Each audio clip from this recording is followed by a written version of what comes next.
How one conservative's intellectual onanism has laid waste to the U.S. market economy.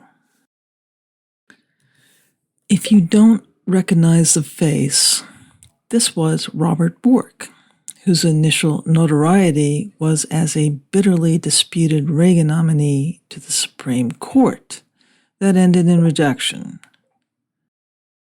The intensity of the dispute has been memorialized as an eponymous definition of Bork.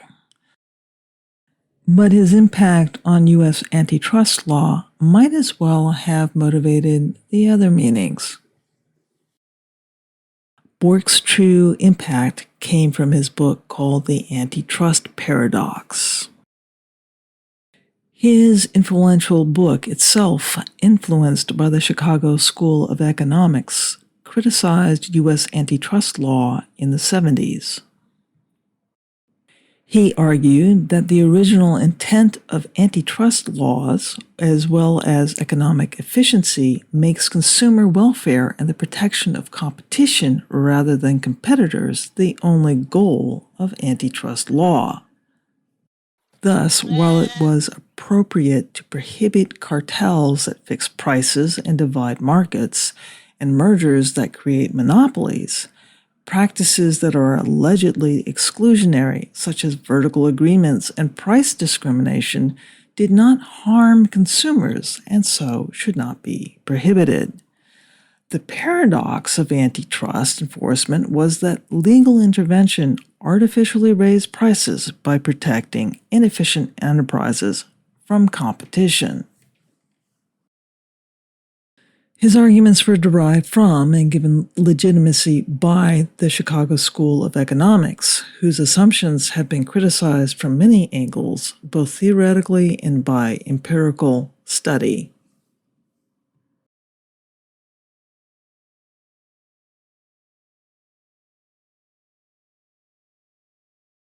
Mainstream economics, through a whole series of accidental failures, has resulted in a theory of economics which is the exact opposite of what they think they're trying to prove, which is about the essential role of the market in enabling a capitalist economy to coordinate without needing an external intelligence to drive it, either central planning on one hand or feudalism on the other.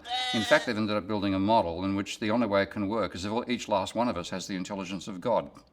And they still think that's actually addressing what Adam Smith was talking about 2 centuries ago, which is completely wrong. So in the meantime, they've stuck on this ossified idea about an equilibrium approach to the economy, enabling coordination, and everything has to be in equilibrium. We now know that most interesting systems are far from equilibrium, and those techniques have been developed in the physical sciences, the genuine sciences. I'm trying to bring them across to economics. So partly debunking economics is a demolition job, saying these are all the times in which either critics of the mainstream have proven it to be wrong, or the mainstreamers themselves have proven it to be wrong, but fudge the answer. And I describe what neoclassical economists do as not mathematics, but mathematics. The absurdity here is that the courts, in embracing this argument, have effectively put themselves in charge of determining whether a market is competitive, rather than the market with competitors in it.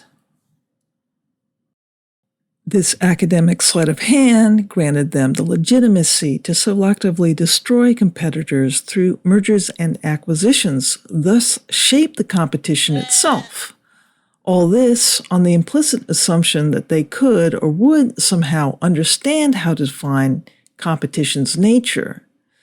With the wide acceptance of this argument, which has never been put to any real economic debate, allowed pro-corporate jurists, such as those flowing from the Federalist Society, to then shape markets by finding themselves swayed by the more powerful corporate legal team.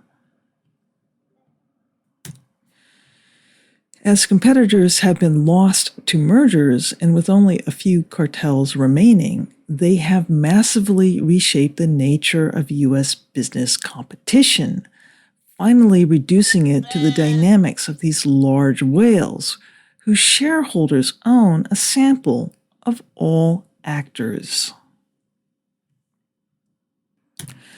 The trajectory of declining competition Rampant profiteering and incessant IP acquisition and control by them is now evident everywhere in the U.S. economy and taken as normal. Swept from existence are entire chains of buyers and suppliers and the competition from them into a centrally controlled grasp. The refugees of this court-driven market destruction now live in serfdom on oligarchic estates.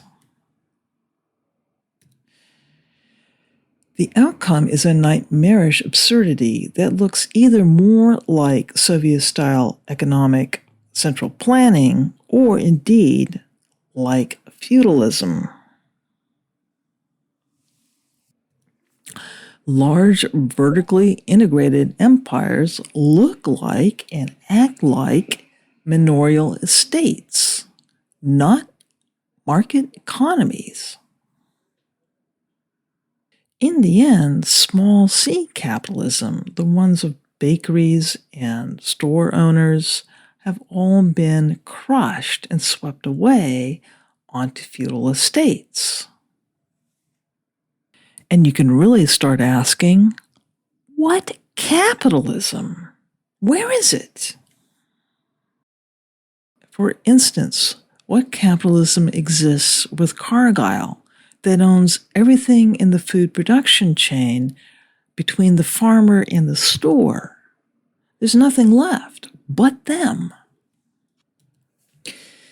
So in the end, the courts are entirely incompetent in economic matters, and they have allowed corporate lawyers to basically convince them over a number of decades to utterly tear apart what had been smaller c capitalism. They are terrible stewards. They are not operating in their area of expertise. And therefore, the Borked doctrine needs to be thrown out with prejudice. Not least because the conservative milieu that Bork was a member of has become a threat to the Republic itself. We are now menaced by a clan of billionaires, both domestic and international, that reject democracy, reject competition, and want to rule over us all in a tyrannical, totalitarian fashion. The corporate takeover of American politics started with a man and a memo you probably never heard of. In 1971, the U.S. Chamber of Commerce asked Lewis Powell, a corporate attorney who'd go on to become a Supreme Court justice,